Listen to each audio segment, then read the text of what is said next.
And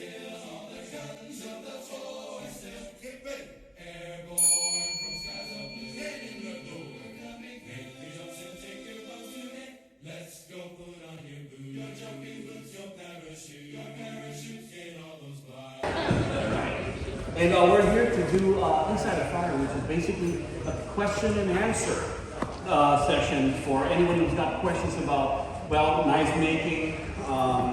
And no, I'm not the guy from The Hangover. I'm on the show Fortune Fire. We get questions about that. You can ask anything, ask away. And I think it's much easier if we just down so everybody can see us. So just raise your hand. We would love to answer any questions you have. All right? So that sounds good? Sounds good. All right. If we don't know how to answer, we have a friend that knows how to answer. Yeah. I know everything, and the other thing my friend. Or we'll just make it up. Any questions about Fortune Fire or Ricardo or anything that you have? Ask away. Ricardo. Yes, sir. Are you doing something with Fortune Fire in another country coming up? Yeah, we have filmed together for 3 years. Yeah, for 3 years. Yeah, we had three years filming together. 6 seasons. Yeah, in South America. So whenever we say South America, we're talking about 22 countries. And the show there is a little bit different. It's not just competition and you win, and it is a tournament. So whenever you gain points, you start to grow in the tournament. And we are talking about 22 countries competing between them. So it's not just go there for one section, one competition, but it's a little different. But that is so important because we met some makers, they had no knife making in their countries. And they started to make knives and coming to compete because of the show. So the show is not just an entertainment. Yeah. What do you think? The Latin American version of Fortune Fire is a tournament. So you start off with 16 competitors all the way down to the finals. What I love about that is we also get to know the knife makers. So it's not a one and done. A lot of times, like Fortune Fire, if you're on one episode, that's your one chance, and then maybe redemptions you get to come back. On this one, because of the tournament, we get to know your process. We get to know what other things. If you didn't win today, it's going to go good today. You get, make the points, or if you win, you get the points. But then tomorrow is a different competition. You're still part of that. So your different strengths can come out as opposed to just this one particular competition. Yeah. It's a lot of fun. And what is funny on that situation, because we make knives and knives cut things and prepare things. But the knife making is doing that. It's everybody's together. The knife making is bringing everybody together. You enjoy it. So we have 22 countries competing there. So they are really, really competing because whenever you bring a nation, you are bringing your flag to compete and make it better. It's not just you. You're representing your country. So that is so fun. And we are trying to make a mixing between both Fortune Fire, because both belongs to A&E and both belongs to History Channel. Yes. But we didn't have the chance yet to combine both together. And what's interesting is, it's right, because at the last time we filmed, it was the World Cup. So a lot of the different countries out there were, of course, rooting for their football team for their own country. So, of course, Brazil, and Argentinians, and everything, they all look at me like, wait a minute, you're not from Latin America, who are you going to pick? And I'm like, you know what, I'll be honest, Mexico. I am closer to my Spanish of Mexico. I'm closer to the country because when I was stationed in El Paso, I used to go to Mexico all the time. So they were the country that I picked for the Spanish because it's the easier Spanish that I can understand. And it's filmed in Mexico City. Yeah. Okay, and it is crazy there because he speaks English and I speak Portuguese. I cannot speak Spanish during the filming, and I cannot speak English during the film. So I make any joke that I make. It takes 45 minutes for him to understand, and then we're gonna. So it is crazy. So we do have the director saying things here in Spanish. I speak Portuguese and translate immediately to English to him. So it is a mess, but it's fun. It's fun. Next question. Yes. What's your question, buddy? I like your movie.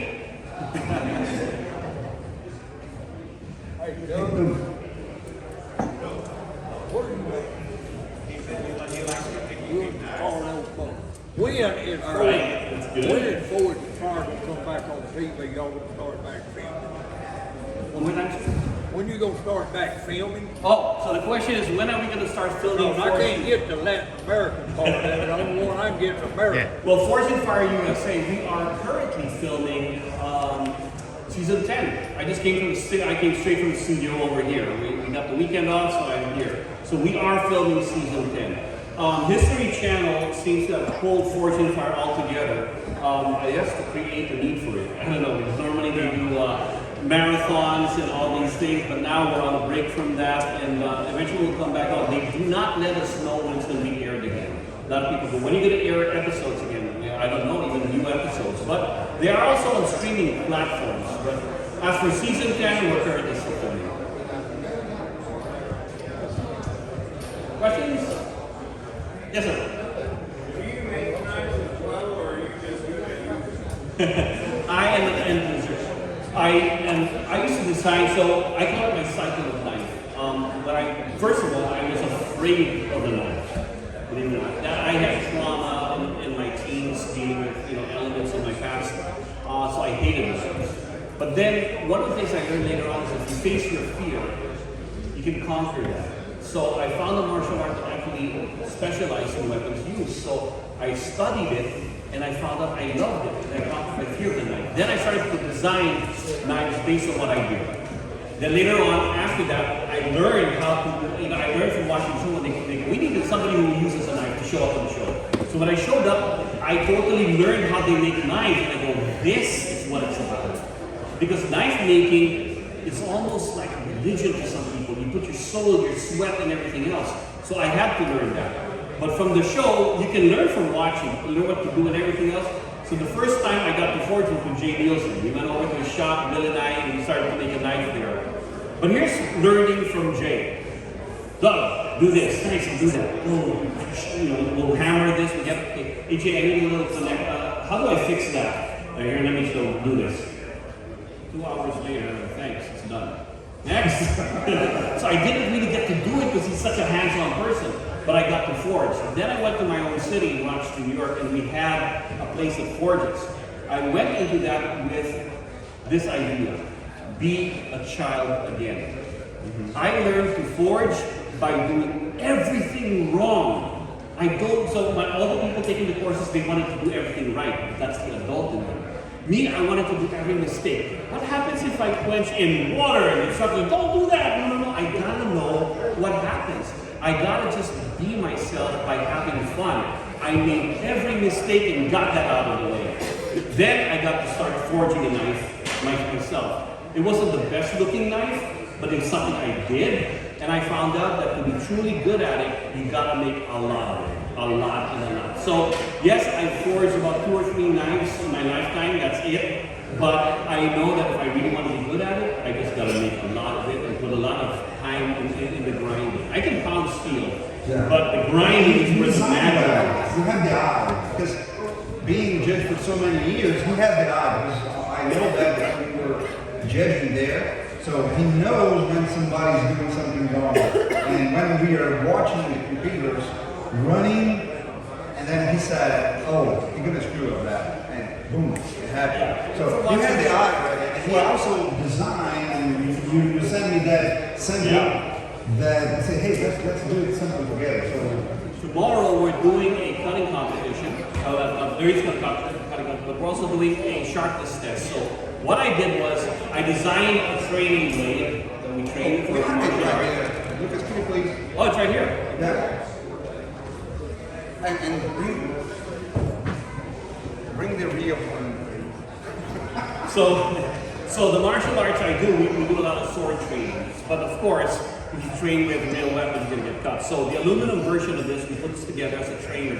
Then I sent it, he started taking classes. When we were in Mexico, on our free time, we trained together. It was a natural, big time. So I sent this to him, and he goes, you know what, Ricardo, you can have a trainer here so you can train with your son, but you know what, there doesn't exist a real version of this.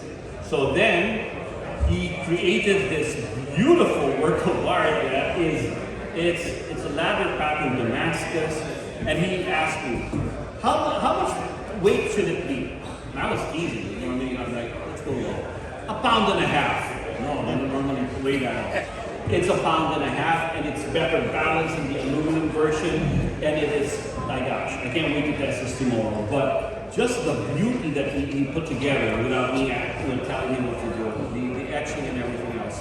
And we'll find out how well it functions tomorrow. Yeah. But such is the way to be able to send a drawing to somebody who's done it so much that right on the bat, just from looking and talking about it, they can recreate it. And that's the beauty of a lot of knife makers who have the gift of watching something and then they recreate that. And that to me is the magic of bladesmithing. That you can create something from just looking. And tomorrow we will test it out and it'll be on display right on this table. I have a question for you. Yeah? What is the difference that you can see, because you have been 10 seasons, so let's say 50 or 30 episodes at each season at least.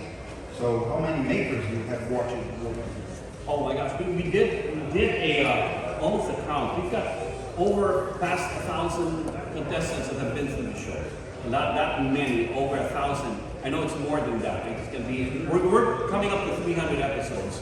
So the difference is that people have started to learn how to be problem solvers. So that's the difference. That's why I always tell those who are on the show, don't worry if you win or lose. It's how you conduct yourself on the set, how you make it. You know why? Because nobody makes a knife like this. Nobody makes a knife in 3 hours and can handle in 2 hours. What you're doing in this show is problem solving. That's what it is. The ones that do very well are the ones who know how to fix their mistakes or whatever happens. And that's important because bladesmithing do not fix problems. When you have a crack on your blade, Who thinks that? well, I'm talking about the critical failures. If you have cracks on your blade or on your metal, you're not going to try to fix that because then you're going to have to grind it and you're giving away a fixed knife to somebody who will use it in any way. So there's danger in that. Whereas a true knife maker will make sure that they do their best work and everything and it's not a mistake that they're handing out. Forge and Fire is a competition show. That's why I always say, use this as a stepping stone, as to inspire you that I love making blades and I get to compete to make a blade in this arena. But in reality, I always tell them, win, lose, or draw. Recreate that challenge on your own time. Because I want to see your knife, when you make it the way you do, in your own shop, in your own place, not under the pressure of a light, or the pressure of a camera, or the pressure of that clock. That clock. There's so many variants there. Yes, so many things. The way people go and compete, the way they work inside the set, it's completely different than the way they work inside the shop. And that's what, the first time I met this guy, I'm like, wow. Watching him work, he was so cool, calm, and collect, and I'm so excited to talk to him and say, hey, I love Bossa Nova, I love Brazil, everything. And he was like, that's his reaction to me. Like, wow, you won and everything. I'm like, so finally when I heard, oh yeah, you're gonna have a judge on Latin America, we're bringing this guy named Ricardo Vilar, and he was on your show and everything. He's gonna be a judge, the guy barely says any word, he doesn't talk. I was learning. Whenever you go there, the competitions has so many rules. So many rules. You cannot learn. And the rules are, you cannot talk with the judge by yourself. If they come to talk with you, they need to talk with the four competitors at the same time, because they cannot reach you talking with the judge because you're competing for $10,000. That's it. You're not allowed. So if you talk with a judge, you're going to be disqualified. I said, okay, I'm going to take that seriously. So, and when he started to talk with me, I said, who's that? Yeah, there's that element where, look, we as judges, I want to be able to talk to the contestants, but I understand as a competition, there cannot be this rapport that you have with contestants because that can be perceived as favoritism. So they keep us separate. Then when COVID happened, that was even worse. Yeah. We couldn't even say hello, they kept us separate, and I hated that. Last season was terrible. We couldn't even shake hands with the contestants and everything. I mean, when people go, how do you feel about the whole thing? I am honored to pick up something that they worked so hard just to give the possibility of destroying it. So I respect the blade makers when they do that and they hand over their work. They work so hard for that. And here we are bashing it. Well, it is a competition, so we have to separate the best from the rest. Next question. What is your favorite episode? My favorite episode. Is that the same question too? Amazing. Gosh, you know, over getting up to 300 episodes. Oh, the Young Guns episode. The Young Guns episode was where we brought all these young blade makers from the